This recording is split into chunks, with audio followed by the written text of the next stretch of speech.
Okay, now that we know what inverse variation is, let's use inverse variation. In an inverse variation, x equals 10 when y equals 3. So that's going to be some important information for us. We are already told that we do have an inverse variation. That means a constant of variation exists. There's going to be a k value that we'll find, and then we can write an equation to represent that. So once we have our equation, write an equation to represent the inverse variation, then we can find the value of y when x equals 6. So let's start with this information right here.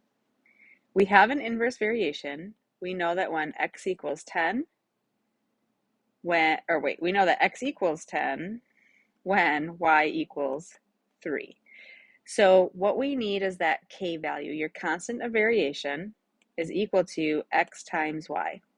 Well, they just gave us the x times y, so 10 times 3, we have a constant variation of 30.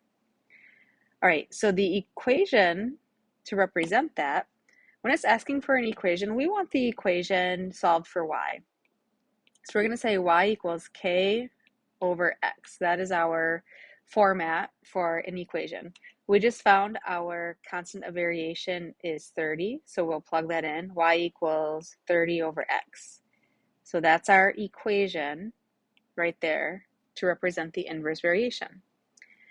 Then find the value of y when x equals 6. So we have a follow-up question. When x equals 6, what is the value of y in this inverse variation? So all we're going to do is we're going to take our value of 6 and plug it into the equation we just wrote. Y equals 30 divided by negative 6, and we get a y value of negative 5.